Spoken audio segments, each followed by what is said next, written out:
was actually a teacher at Greene County Area Technology Center for 1 year before, but what got me into education was I had a really good educational experience in the world of automotive technology at Elizabethtown Community and Technical College, and I made a promise to myself or to the universe or whatever that if I had an opportunity to make students feel the same way that those instructors made me feel, that I would do it. And so whenever I saw this opportunity, I jumped on it, and I'm really glad that I did. My automotive, you guys are in the industry now. You're 3 days into an automotive class, but you're still part of the industry now. Okay, anyone who enters into, anyone who shows interest in, anyone who is going towards that pathway, seeking education in, you're part of this. And so eventually you'll have folks who think, oh, this person took automotive classes, you know, they got a pretty good idea of what's going on. They might say, oh, hey, my car is making a funny noise. You know, I get it all the time. I get it all the time, and it's not bad.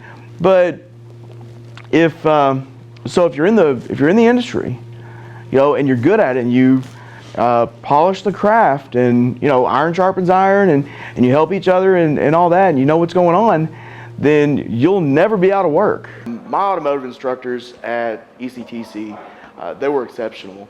Doug Poteet, he was great. Les Pike, he was wonderful, and Mr. Jerry Clemens. All those were at ECTC when I was a student there. I love teaching. It's great. It's exceptional. I love what I do. If I had to have a job, I could find a job before I got home, just because of the skill set. Okay, and that's not bragging. That's just telling you, you know, a good trained technician will never be out of a job. And part of that goes back to that integrity, and not, like you're saying, selling people stuff they don't need and trying to rip people off and stuff like that. But you've also got to toe that line. You know, you gotta figure out that thin line between, you know, you don't want to sell somebody something they don't need, but if their car needs it, their car needs it. In the automotive classes, I teach what they call maintenance and light repair. And so we have several different topics that we start with and then move into more complicated things. We start with electricity, we move into engine repair, then engine performance, then we do steering suspension, we get into brakes, we do automatic and manual transmissions, and then heating and cooling. If a car comes into my shop and it needs brakes and it leaves without brakes, a few things have happened. One, I've not made revenue by putting brakes on their car. Two, I've lied to them and told them that their brakes are okay. And three, their car left unsafe. Mr. Pitt has been our only automotive teacher here at EC3. So with us being 8 years old, he's been here the entire 8 years. So we were very excited to hire Mr. Pitt here as our first automotive teacher.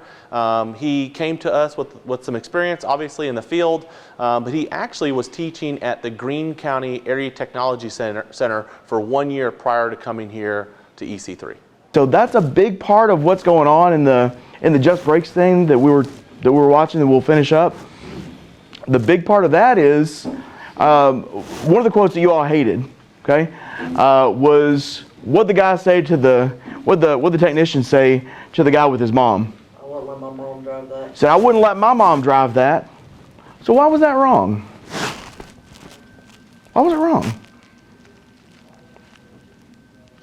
Because you're making the customer feel bad. So? Really, and I mean so. Yes. Would you let your mother drive a car with bad brakes? No. Then what's the It's to get them to come back. what's the big deal? I mean, if it's true, it's true. I wouldn't let my mother drive a car with bad brakes. So, would you rather make someone feel bad? Okay, and then their brakes fixed, or make someone feel happy and they leave with brakes that are unsafe? Feel bad in the brakes. Yeah, for sure, no question. And here's why. And this is all this stuff. It's not just brakes. It's brakes. It's tires. It's all of this stuff. Okay. When a car leaves my shop, it's going to be safe, not just because I care about the person who's driving it, but because I'm on the road, my kids are on the road, and my family's on the road as well. Okay, if you've got a car and the brakes don't work, if it's not predictable when you're trying to stop or steer, or if stability's not right, okay, you can hit somebody else. That's bad. So I take topics and turn them into teachable moments, mainly through the students.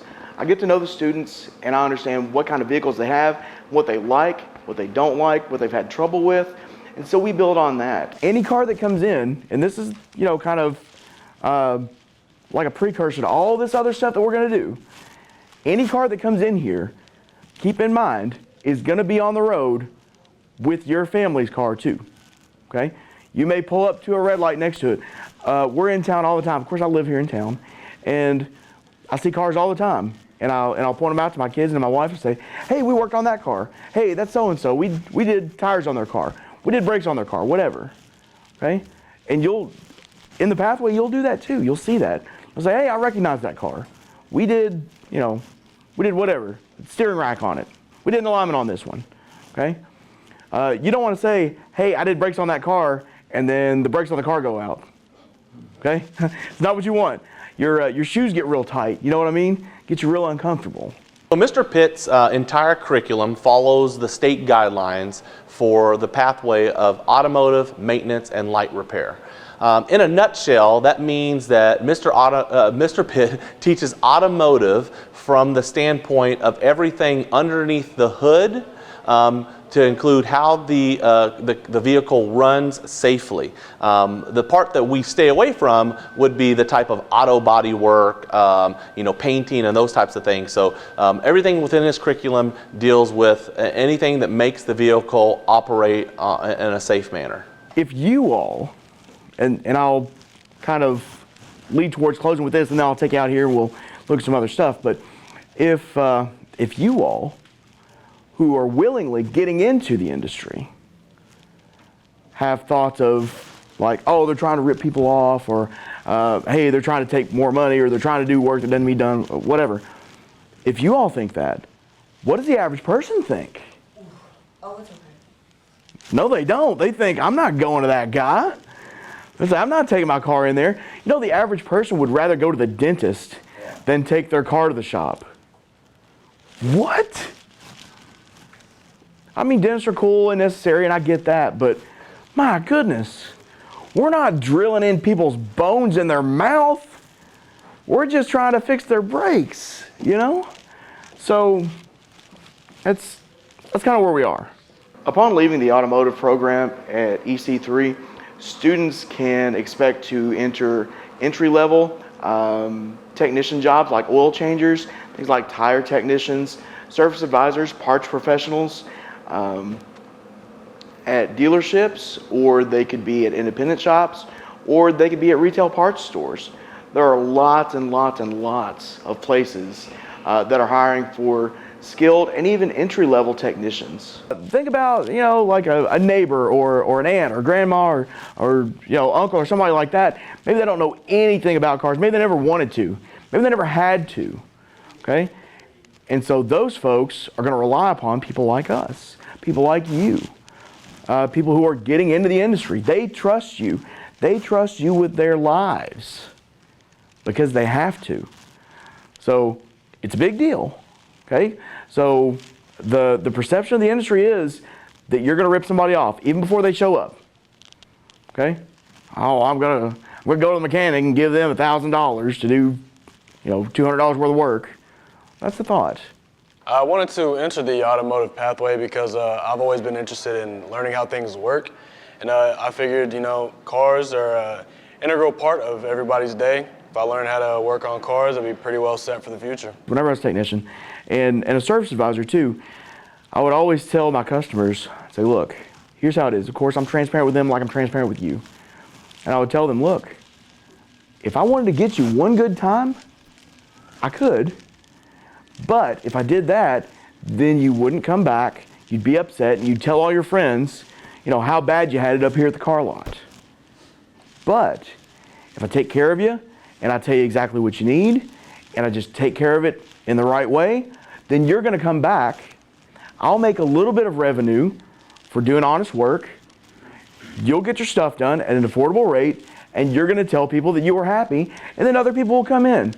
You've got a technician you can trust, and I've got a customer who's regular. Mr. Pitt, he's a good teacher. He's taught me a lot so far about more on how like mechanics or engines work and transmissions. Maybe they're paying you to make handrails, because Mr. Basham does like handrails sometimes and things. So, or maybe you're paying somebody to build a trailer for them. Okay, if they pay you $3,000, when it's done, they've got a trailer, right? They got something tangible in exchange for the money. If you go to culinary arts and you pay them $240, you've got a meal for 50-some people, okay? You've got something tangible in exchange for that. My stepdad's buddy owns a mechanic shop, and so I got into automotive kind of a little bit early, like age 14. And so I kind of came into this class to learn some more.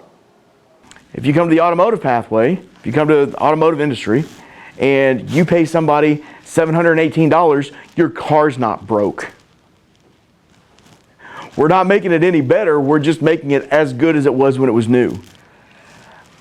Is that an improvement? Well, it's an improvement from when it was broken, but you're not making it better than it ever was. It's just fixing stuff. Mr. Pitt is an integral part of our entire team here at EC3.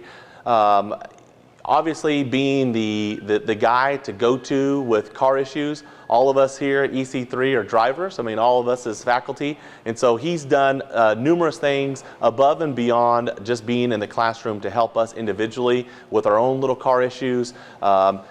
I mean, for me, he's been to my house on the weekend to help with a car issue. So, you know, that's not necessarily something that you always typically see just in a faculty member. But, you know, we feel like he's truly part of this entire family here. That's really the mode of thinking for all the employees here at EC3, that we are just an extension of our family already. So he just does a tremendous job of doing whatever he can to help somebody in a tough spot. We're keeping it right here. You know, it's not like you've got a car that was right here. If it breaks, maybe it's down here. We're not gonna make it way up here, right? We're just gonna make it not broken. So, and that's strange in people's minds. Okay.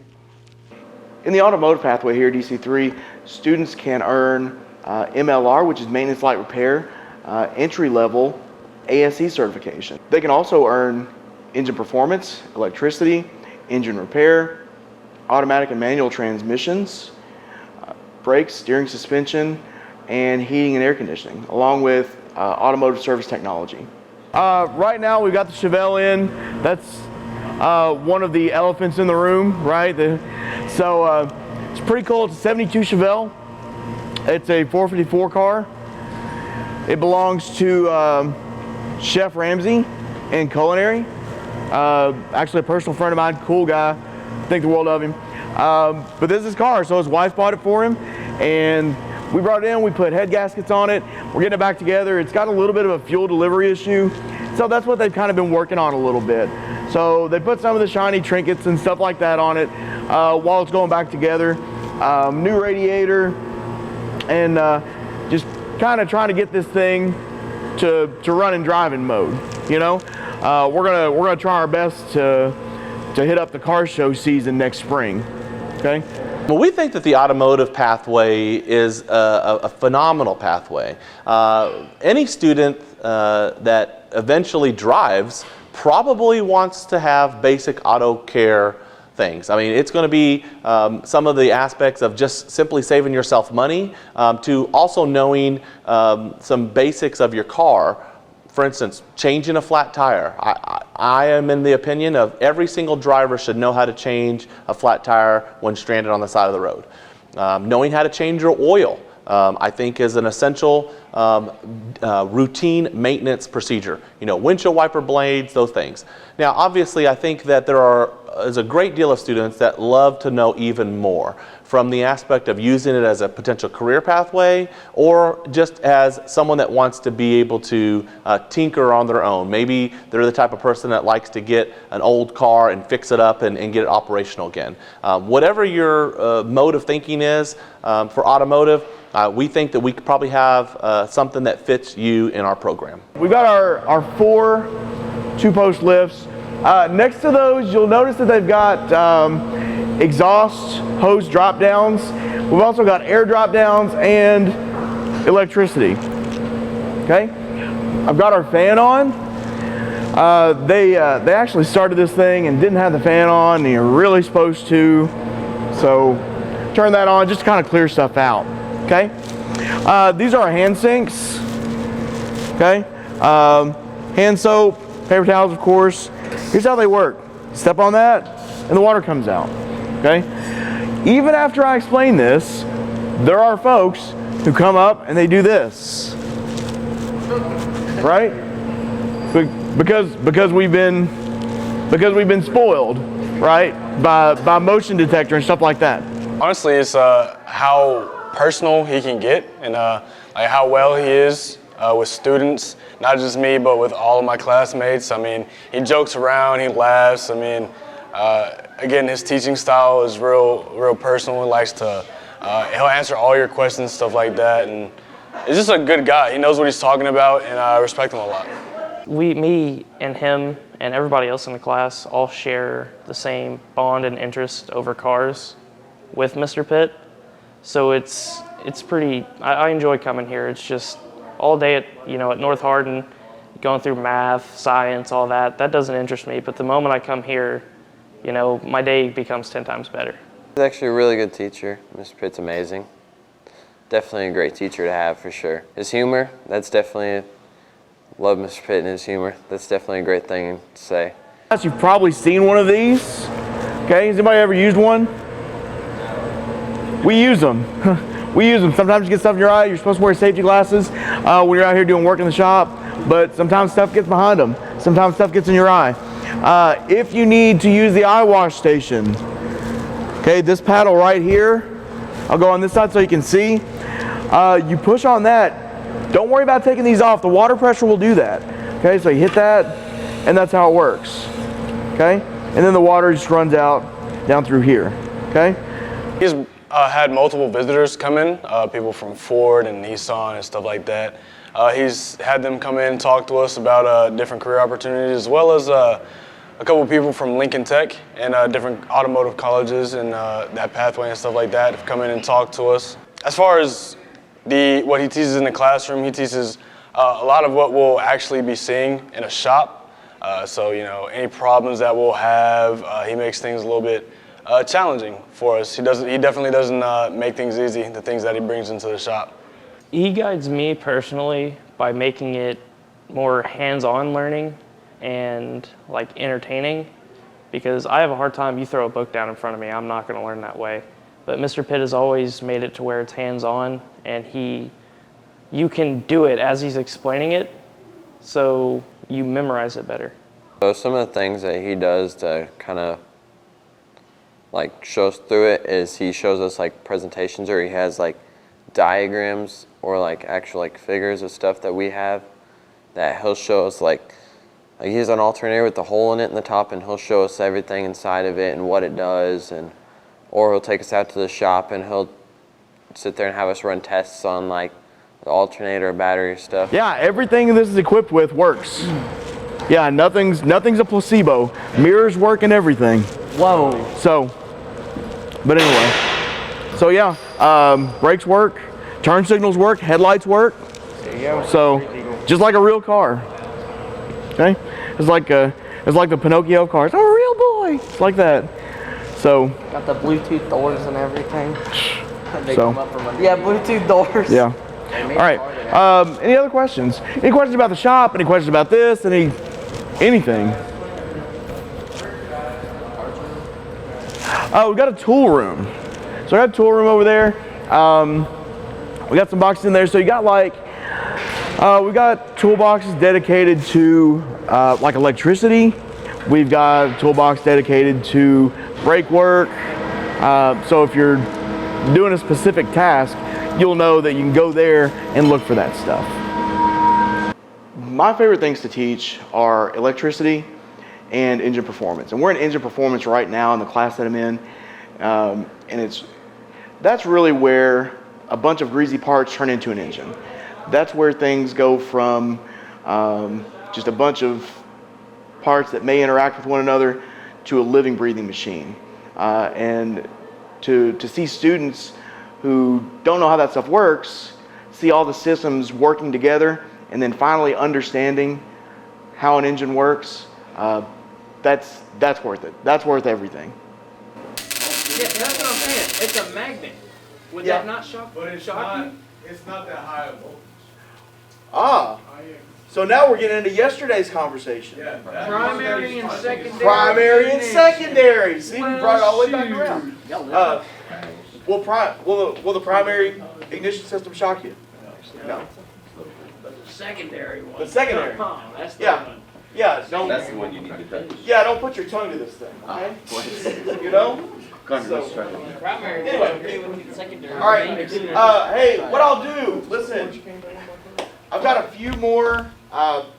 Things to hand out to you, like stuff from yesterday, to kind of guide us along on some of this stuff. I will put this over there where you can get to it. You can mess with this thing. Don't hurt yourself. Okay, be safe with it. Be smart with it. I think what students remember the most, and obviously I think it would probably be important to talk to some students, but when I talk to students on a daily basis about Mr. Pitt, I think what they like the most about him is the ability to connect. Mr. Pitt is very relatable. He understands students. He builds solid, lasting relationships with them. We have many students that come back to see Mr. Pitt to talk about what they're doing now as an adult and how this program helped maybe to jumpstart that potential career. And so, you don't always get that a student goes back to see their math teacher in high school, and not that anything about math teachers, but in this career path, I think that students really see the connection between what Mr. Pitt can do and how he builds that relationship with them that is lasting. That's not just for the time being while they're here, but it's a lasting relationship that he creates with them. So, thank you. Can I put a wrench on? It is. There's Put a ratchet wrench on the other? Well, They're open-ended, right? yeah, that's what's on it. Right here. Holding it in, I'm just turning it. Oh, you're talking about on this On side. the other side. Yeah. See what I'm saying? Me and him and everybody else in the class all share the same bond and interest over cars with Mr. Pitt. So it's pretty, I enjoy coming here. It's just all day at North Hardin, going through math, science, all that. That doesn't interest me. But the moment I come here, my day becomes 10 times better. His humor, that's definitely, love Mr. Pitt and his humor. That's definitely a great thing to say. Because he jokes around and stuff. And if we joke around with him, he don't take everything serious because he knows that we're joking.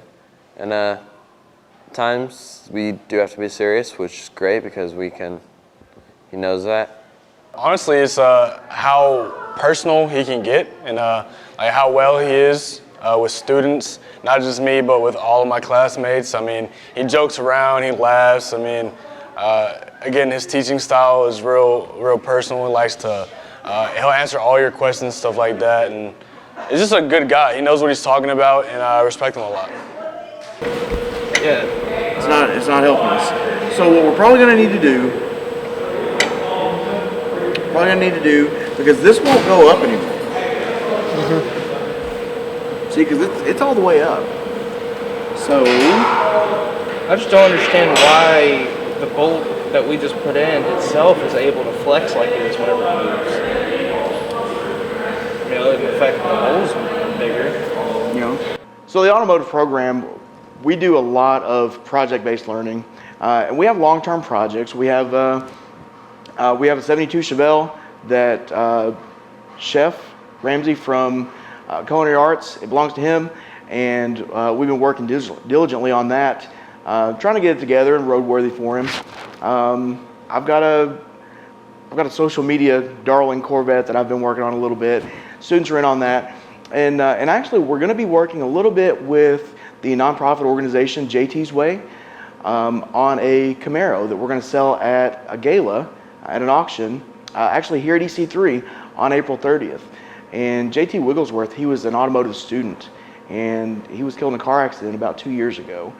And so he's very dear to my heart, and so we're going to try to get something together. The Automotive Pathway and myself, we're going to contribute to that and put some effort in and get some work in so that we can get actually a car up for auction just to support the nonprofit that his parents put together.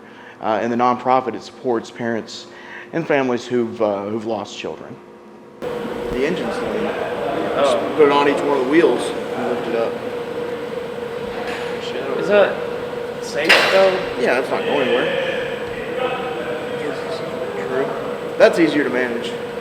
So, all right, do that. He said easier to manage. I'm like, yep. Well, this program is important for our community because if everyone's a doctor, how would you get to work?